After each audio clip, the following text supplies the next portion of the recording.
Bueno, pues el día de hoy vamos a platicar sobre un tema que es bastante interesante y bastante frecuente. Se llama, ahí está, es que estaba sacando mi puntero, enfermedades exantemáticas de la infancia. Bueno, el nombre o el término de exantema significa florecer y normalmente, voy a regresar a la diapositiva anterior, vamos a denominar esta característica clínica como un exantema. Generalmente es maculopapular. Las máculas son hiperémicas y las pápulas se presentan encima de las máculas. ¿Sale? Entonces, esto o esta patología puede ser de diferentes etiologías. Puede ser desde una cuestión infecciosa hasta algo no infeccioso. Y dentro de las enfermedades infecciosas, pues encontramos algunas de etiología viral e inclusive bacteriano. Y de las no infecciosas, pues, por ejemplo, puede ser algún proceso alérgico por un fármaco, inclusive por alimentos, o hasta algún tipo de enfermedad, como enfermedad de Kawasaki, que es un diagnóstico diferencial importante en la infancia. Se dice que la mayoría de la incidencia se va a presentar en los niños y principalmente encontramos que son aquellos que tienen menos de un año, vean casi el 50%, y posteriormente vamos a encontrar eh, que disminuye conforme van creciendo estos de 1 a 4 años y de 45 a 49 años un 8%.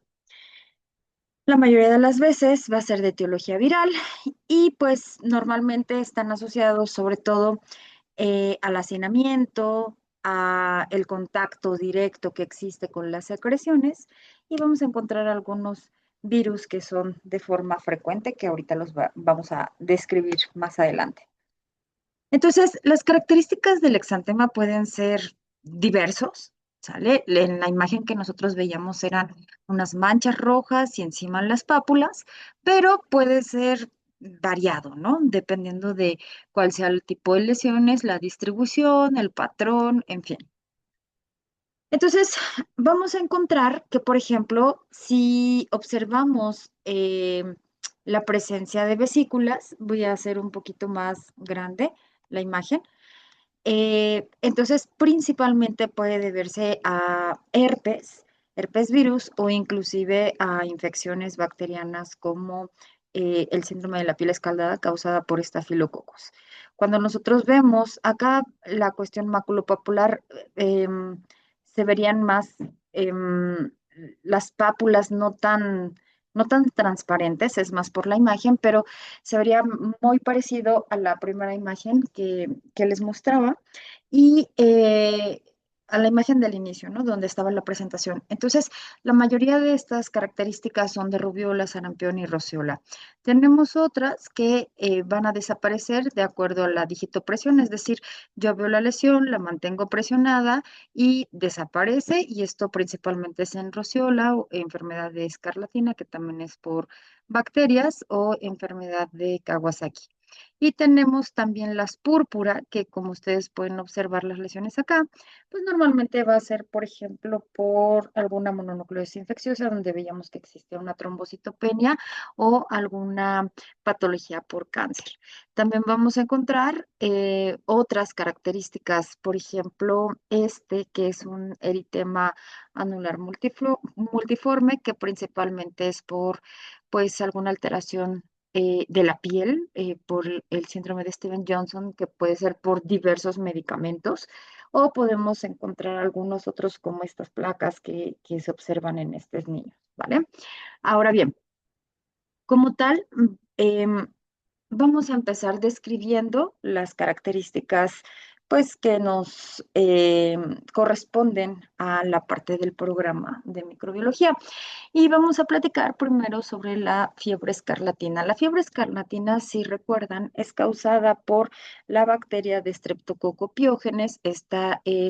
Tiene la característica de ser cocos gram positivos y que forman estas cadenas cuando se agrupan, pero vamos a observar que esta característica de los pacientes que son principalmente infectados o que tienen este factor de riesgo es la edad, que es menos de 15 años y vamos a encontrar que existe pues una antecedente de una faringoamigdalitis purulenta, ¿sale?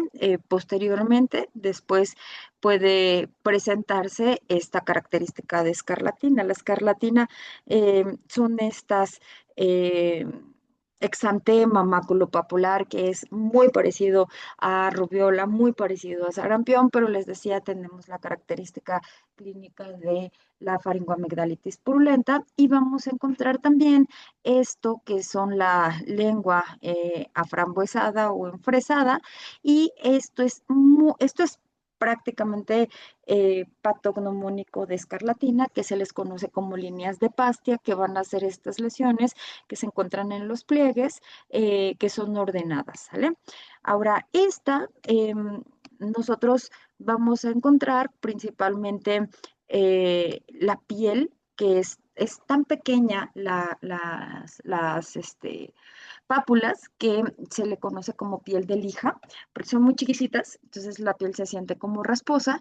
Y bueno, también podemos encontrar unas manchas que son de color rojo en el paladar, pero bueno, es secundario por la infección que les decía de Streptococcus y esto, lo de las líneas de Pastia se encuentran, les decía que en la parte donde está eh, el doblez, ¿no? Por ejemplo, de, de los codos, de los hombros, en fin, ahí principalmente encontramos esta característica clínica. Ahora bien, recordemos que la infección por Streptococcus pyogenes es importante que se le dé un adecuado tratamiento porque me puede dar estas complicaciones que pueden ser purulentas y no purulentas y bueno, nos puede llegar a dar una fiebre reumática, puede provocar también esta fiebre escarlatina o la parte como tal de escarlatina del exantema, en donde puede haber otras complicaciones como alteraciones a nivel cardíaco, así como abscesos, neumonía, septicemia, sinusitis, en fin. ¿Cómo se diagnostica? Pues se va a diagnosticar por medio de un exudado faríngeo, donde nos va a decir que hay la presencia de estos cocos gram positivos y que son de estreptococo beta hemolítico del grupo A o también llamado estreptococo piógenes. El tratamiento, pues ya lo saben, que es penicilina G benzatínica. Y bueno, también podemos dar algún otro beta-lactámico como la amoxicilina con ácido clavulánico. Ahora bien, eh, en la parte de virus, hablamos de el eritema infeccioso o llamado parvovirus B19. El parvovirus B19 es el virus que está ocasionando la infección. El virus no es el mismo virus que les da a los perritos parvovirus, sino que es otro virus que se le conoce así como parvovirus B19. Recuerden que los virus tienen los que nos infectan y infectan dependiendo a las líneas celulares tienen un tropismo, ¿no? Entonces, a nosotros no nos da parvovirus el parvovirus que les da a los perritos y este tipo de parvovirus tampoco les da a ellos. Y en particular, me va a dar esta patología que se llama eritema infeccioso. Tiene un periodo de incubación que, bueno, puede ir hasta de 4 días. Empiezan los prodromas de la enfermedad, donde el niño se siente, pues, con astenia, dinamia, malestar general, dolor de garganta, cefalea, en fin, y posteriormente va a aparecer el exantema.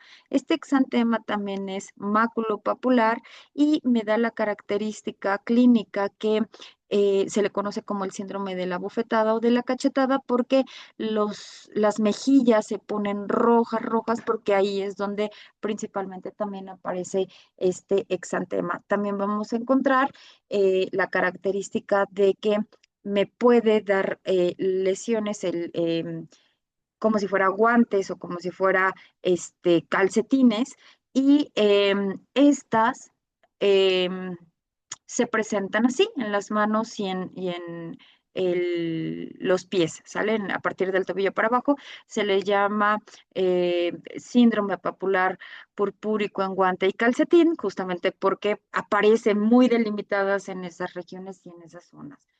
¿Cuál es el tratamiento? Pues es algo viral. El tratamiento es sintomático, no hay un tratamiento en particular que vaya a combatir al parvovirus B19, pero clínicamente igual, recuerden, estamos teniendo el exantema, pero tiene el signo de la bofetada y aparte tiene el síndrome del guante calcetín.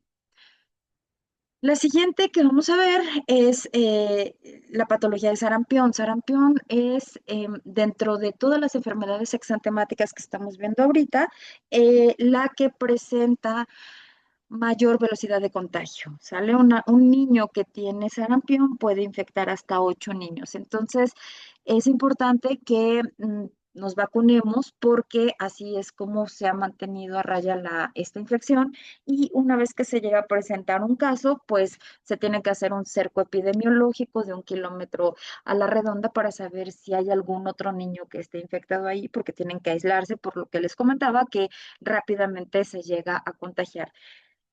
Hasta ahorita se había mantenido muy bien y a raya la infección, pero em, con esta parte de las personas que son antivacunas, pues es un problema porque muchos de los casos que tenemos hoy en México han sido importados y bueno, más que no se vacunen por esa tonta idea que tienen, que les inyectan un chip, en fin, que es algo, no sé, venenoso para el cuerpo, en fin, todas esas cosas que realmente no tienen fundamento científico.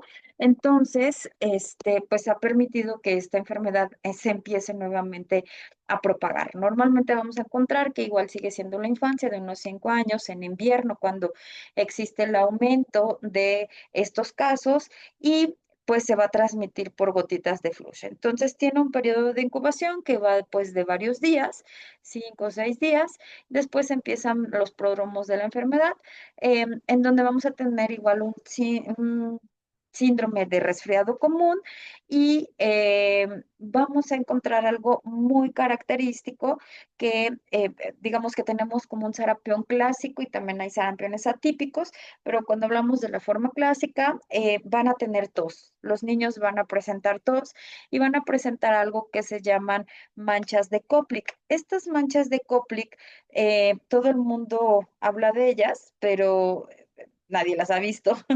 ¿Por qué? Porque si se dan cuenta, de acuerdo a la diapositiva anterior, realmente duran muy poquitos días y normalmente cuando llegan los niños a consulta, pues ya desaparecieron estas manchas de Koplik que son en la etapa inicial de la enfermedad y ya nos llegan con el exantema, ¿sale? Pero estas manchas de Koplik van a ser estas lesiones granulares de color rojizo que tienen un centro que es blanco o azulado y que se van a presentar justamente en esta parte de la cara interna de las mejillas y les digo, posteriormente, después de unos días desaparece y me va a dar completamente todo el exantema, ¿sale?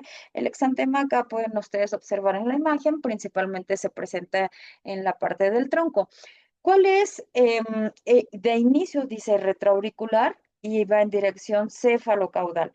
¿Cuál es la complicación que podemos llegar a tener con sarampión? La complicación es que puede haber una neumonía y estas neumonías pues pueden ser bastante graves, puede tener también alteraciones neurológicas, en fin, entonces es muy importante que sobre todo les digo mantengamos la vacunación porque pues las evitan que exista esta presentación de complicaciones. ¿Cuál va a ser el tratamiento que nosotros vamos a dar? Prácticamente vamos a dar sintomático, antipiréticos, porque pues estos niños sí van a tener fiebre, van a tener tos, van a tener como el resfriado común, también se recomienda dar vitamina A y bueno, la vacuna que es lo más importante, en la triple viral ahí se encuentra, ¿sale? Entonces, complicaciones, les decía, principalmente neumonías y cuestiones a nivel de encéfalo. Siguiente que tenemos es rubiola. La rubiola, pues sabemos que el virus de la rubiola es el agente causal y también se presenta de 1 a 4 años principalmente, pero ahorita vamos a encontrar que primavera y verano son las estaciones en donde va a estar predominantemente. También se transmite por gotitas de flush. De hecho, prácticamente todas las enfermedades exantemáticas se transmiten por esa vía y Es muy importante, acá dice contagio 10 días antes y 7 días después del exantema.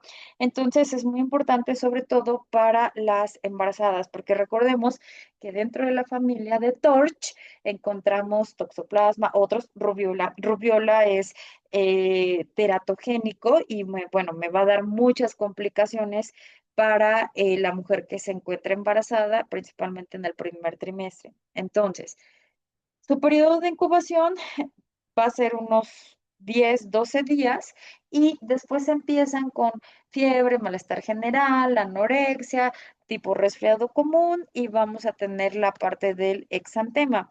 Em, Acá vamos a encontrar una característica que a diferencia, me van a decir, bueno, ¿cómo voy a diferenciar este? De sarampión a rubiola, pues la diferencia es que también vamos a tener adenopatías, es decir, aumento de los ganglios que normalmente van a encontrarse en la parte cervical y vamos a tener el exantema. También otra cosa que a diferencia de sarampión es que en sarampión recuerden que hay tos y también podemos encontrar rinitis o conjuntivitis, ¿sale? Que normalmente no se presenta en sarampión. También, bueno, hay dolor de cuerpo y encontramos unas manchas, recuerden, les decía, sarampión se presentan las manchas de Koplik y aquí en rubiola se presentan las manchas de Forheimer. Y estas manchas o este signo van a ser específicamente en el paladar blando y van a presentarse como estas manchitas rojas y pequeñas que están acá en el paladar blando, ¿sale? Entonces, lo más importante, les digo, sobre todo ah, detectar a estos niños a tiempo que no convivan, este, con las embarazadas, porque pues sí puede ser como bastante pues fatal, ¿no? Para la embarazada. Entonces, existe algo que se llama triada de Gregg, que pues es algo clásico, porque bueno, ya ha ido cambiando también algunas cuestiones de patologías y de signos que se presentan, pero esta triada de Gregg congénita va a involucrar tres signos importantes: una sordera, cataratas y cardiopatías congénitas, ¿sale? Entonces, les digo, tener una infección inútero es bastante, o sea, tiene muy mal pronóstico ese niño, ¿vale?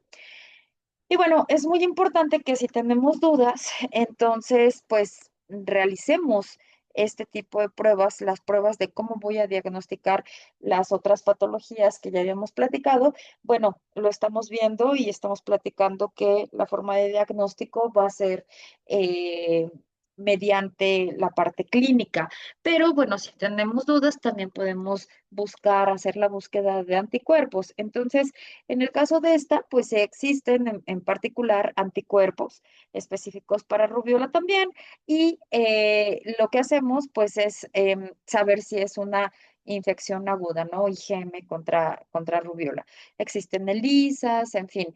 Y también la vacuna triple viral es la que me va a estar dando esta protección de estas infecciones que son virales, ¿sale? Ahora, la siguiente patología es el exantema súbito. El exantema súbito o también se llama roceola infantum. Cualquiera de esos dos nombres lo podemos encontrar. Es causado por el herpes virus tipo 6 y 7. Este herpes virus tipo 6 y 7 principalmente va a afectar a los niños que son menores de 2, 3 años y vamos a tener un periodo de incubación aproximadamente de una semana. Tiene fiebre y posteriormente, después de que tiene varios días con fiebre de difícil control, va a aparecer el exantema. Cuando aparece el exantema, entonces se va a desaparecer la fiebre, ¿sale? Y el niño pues ya va a estar como, pues, como si nada, bastante tranquilo.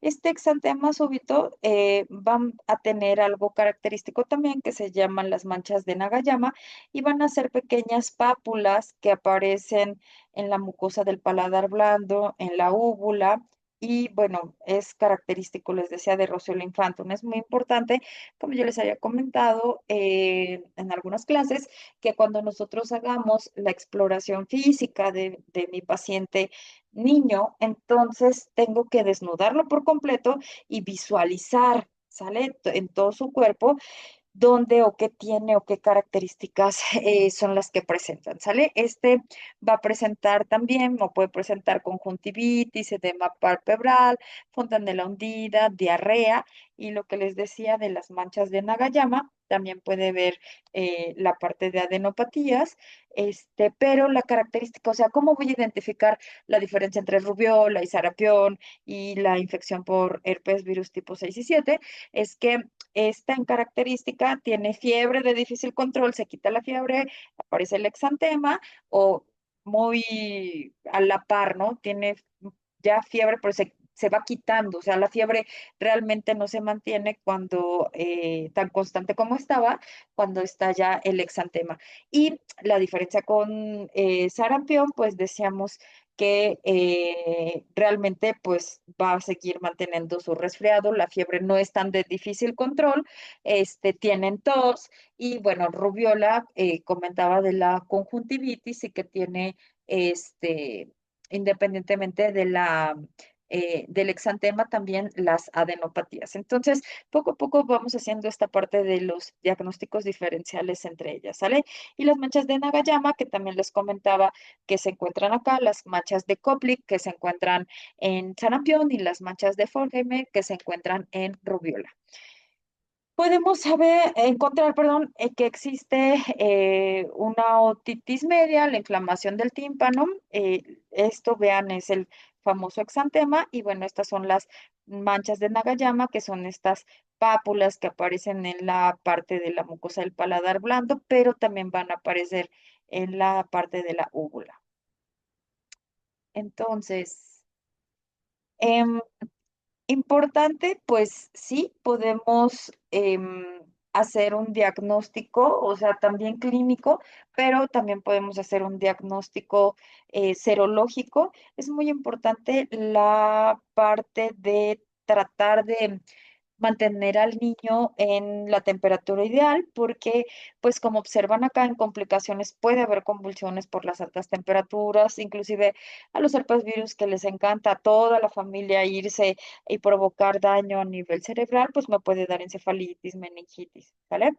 Pero sí existe tratamiento para la familia herpes, aciclovir, ganciclovir, ¿sale? También lo podemos utilizar, pero principalmente, o más bien, se utiliza en únicamente inmunocomprometidos. Todos los demás realmente evolucionamos bastante bien. Varicela. Varicela, pues es un herpes virus tipo 3. Varicela va a presentarse en primavera y en invierno, también en niños que van al kinder. Y es importante comentar que 2 días antes a 5 días después que aparece el exantema, pues llega a ser contagioso, infecto contagioso. Entonces, tiene un periodo de incubación largo, los pródromos de la enfermedad, donde se siente mal, con astenia, antinamia, como un resfriado, como febrícula, en fin, y posteriormente aparece el exantema, pero les comentaba que el exantema va a tener esta eh, continuidad de características de que se presentan unas máculas, vesículas, úlceras, bueno, pústulas, úlceras y al final la presentación de costras, pero no aparecen todas al mismo tiempo, sino que todas estas características diferentes de cada lesión se van presentando en diferentes partes del cuerpo y se va haciendo o se va extendiendo la enfermedad a varios días, ¿sale? Una lesión dura 5 días aproximadamente, 3, 5, 6 días, pero van apareciendo en diferentes partes del cuerpo. Y bueno, ¿de qué va a depender que secundan o no? ¿Qué tanto secundan? Sobre todo es la parte de vacunación.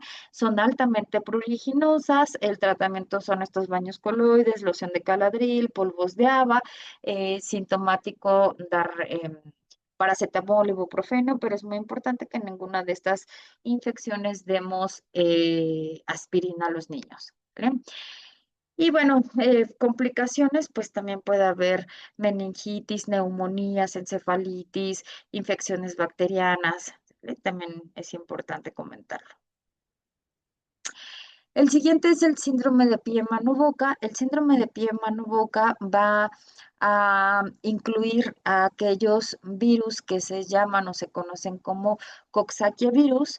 Y de Coxsackie tenemos dos tipos, A y B, el Coxsackie A, específicamente la cepa 16, y también existe otro que es el enterovirus, ¿sale? Entonces, podemos tener dos agentes causales que me van a dar el síndrome de pie mano boca, Coxsackie y enterovirus.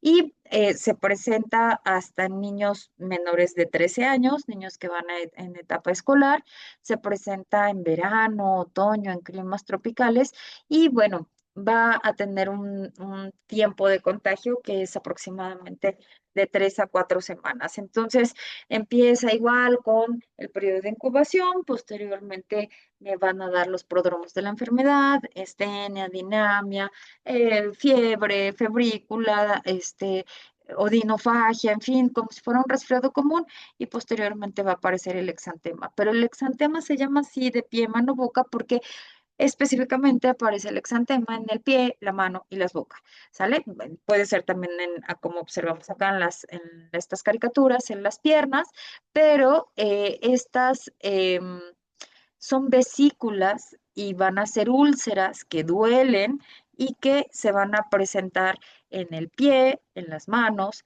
y en la boca. ¿Sale? Entonces, si lo vemos y lo observamos que están en esas partes del cuerpo, pues no, entonces es el síndrome de pie, mano, boca causada por Coxsackie o por enterovirus. El tratamiento es sintomático, no hay un tratamiento para estos virus. También me puede dar complicaciones a nivel de encéfalo y lo más importante pues es mantener la higiene con estos niños. Bien, ok. Me faltaría nada más platicarles, eh, denme un momento, porque me faltaría, les platiqué en la primera parte, las infecciones que son causadas por estreptococo piógenes, pero también me falta comentarle las infecciones que son causadas por estafilococos aureus, porque vimos a estreptococo piógenes, estafilococo aureus. Deme un segundito, estoy abriendo la otra presentación. Segundito, por favor.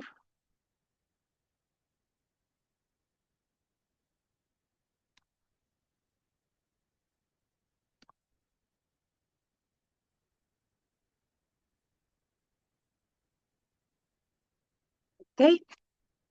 Y bueno, ah, ya vimos toda la familia de herpes virus, rubiola. Ok, vámonos a esta parte de aquí. Escarlatina. La escarlatina ya les había comentado que es causada por estreptococopiógenes, fue la primera exantemática que comenzamos a ver el día de hoy. Esto de la piel de lija que les comentaba, que se observa, la lengua frambuesada, puede haber una descamación de la piel, las líneas de Pastia, que son características y patognomónicas de esta enfermedad. Ahora bien, tenemos este caso clínico que es de una paciente de 44 años que es sometida a mastectomía izquierda con vaciamiento ganglionar. Presenta 8 meses después de su intervención un cuadro febril con celulitis extensa del brazo izquierdo que se resuelve con tratamiento antibiótico. 6 meses, perdón, más tarde acude por un contacto similar. ¿Cuál es el agente etiológico más frecuente? Bueno, de la celulitis vamos a describirla como aquella infección que va a afectar sobre todo el tejido celular subcutáneo, la fascia, inclusive puede llegar a nivel muscular y los agentes más frecuentes van a ser Streptococcus pyogenes y Staphylococcus aureus. Nosotros, si observamos aquí la imagen, dicen, bueno, pues realmente no tiene nada, pero si delimitamos específicamente acá y pintamos la lesión, se observa una piel enrojecida, que duele. Los pacientes refieren fiebre, dolor y pues el daño se encuentra por debajo, ¿no? Tejido celular subcutáneo.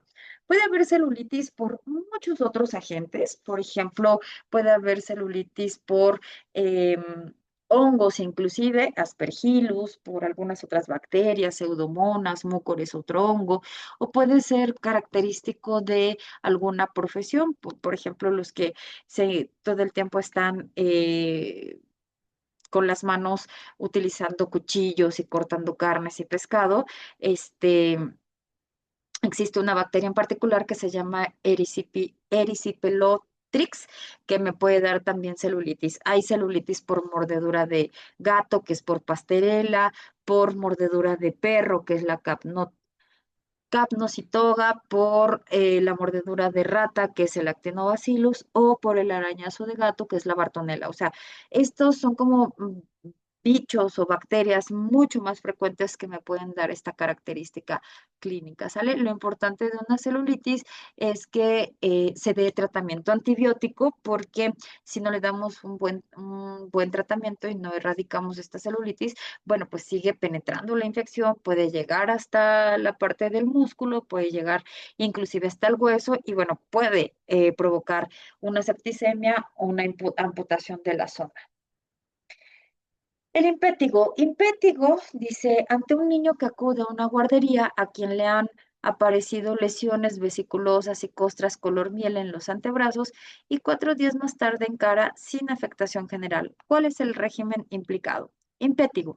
Impétigo, el germen, perdón, más característico que podemos describir es por Staphylococcus aureus. Staphylococcus aureus es un gran positivo, es un coco gran positivo que al observarse al microscopio tiene la agrupación en racimo de uvas. Entonces, ¿qué es lo que vamos a observar? La piel con costras mielicéricas, costras color miel, también hay vesículas, duele, arde, y bueno, hay que tener bastante aseo con estos pacientes y hay que darle tratamiento antibiótico también. Y podemos encontrar otras características clínicas de impétigo, que se les conoce como impétigo apoyoso, que se presenta, por ejemplo, de forma diseminada en el cuerpo, sobre todo en los niños. El tratamiento, les decía, es antibiótico. Podemos dar tópico con mupirocina, sistémico, amoxicilina con clavulánico o dicloxacilina. Cuando hablamos ya de una alteración donde abarca mayor cantidad de afectación en el cuerpo, es el síndrome de Ritter o también síndrome de la piel escaldada, y vamos a ver esta característica, la piel literal como que se estuviera descamando por completo, arde, duele, tenemos que dar tratamiento intrahospitalario, aislado, antibiótico terapia para darle un buen seguimiento, porque pues estos niños, literal, toda la infección está diseminada en la piel y pues tienen que volver a renovarse esa piel, pero pues sin que exista ya la afectación de la infección. La erisipela femenina de 45 años que presenta una placa eritematosa bien definida, brillante y dolorosa a la presión. Cuenta con antecedente de insuficiencia venosa crónica. ¿Cuál es la diferencia de celulitis y erisipela? Celulitis no se va a ver la piel estirada, roja, sino que la piel solamente se ve muy ligero el enrojecimiento. La parte de erisipela sí se ve roja, estirada, duele, el color es mucho más fuerte que cuando presenta una celulitis. ¿Vale? Y bueno, la erisipela me va a dar la infección sobre todo en la dermis superior y la celulitis dijimos que era pues debajo, ¿no? Inclusive en tejido celular subcutáneo para abajo. Entonces, los pacientes que tienen erisipela, pues tienen fiebre, tienen malestar general, tienen dolor en la zona y bueno, hay que abarcar esta zona, limpiarla bien, hacer varios tipos de tratamientos, inclusive a veces se dehibrida la lesión para poder quitar también ya la lesión que está, bueno, primero hacer las curaciones, aseos, lavados y después, si ya hay tejido que está muerto, bueno, pues poder eliminarlo para que pueda cicatrizar mejor, ¿sale? Por último tenemos, bueno, erisipela. Erisipela puede ser causada por Streptococcus pyogenes. Y por último tenemos fascitis necrotizante. La fascitis necrotizante ya va a ser aquella infección donde va a progresar muy rápidamente, que literal llega hasta el hueso, pero es muy, muy rápido la evolución de la enfermedad y bueno, me va a producir una necrosis. Acá, por ejemplo, encontramos pues a las personas indigentes, personas que se dejan, ¿no? Por ejemplo, alguien que tenga alguna alteración táctil, ¿no? En la parte de la piel, que no sientan el dolor. Es que avanzan muy rápido, pero son pacientes que también son muy dejados y puede ser alguna inmunosupresión y simplemente alguna lesión ligera y bueno, va a permitir que se desarrolle toda esta progresión de la enfermedad. Pero bueno, esa es la fascitis necrotizante. Hay dolor, hay un edema extenso, hay ampollas, vesículas, en fin. De forma general, pues palidez de mucosas, deterioro del estado cognitivo de la piel, porque lo que hace es que llega a provocar un proceso séptico y pues me puede dar una falla multiorgánica y muerte. Estos pacientes sí o sí también se tienen que tratar dentro del hospital y es muy importante hacer lo que les comentaba, el desbridamiento quirúrgico e inclusive darles tratamiento con doble o triple esquema antibiótico. Y bueno, hasta acá dejamos toda la parte de exantemáticas de la infancia, las primeras que les presenté y las segundas tomando en cuenta también algunas infecciones que quedaron pendientes de platicar, causadas por estreptococo y estafilococo. Gracias.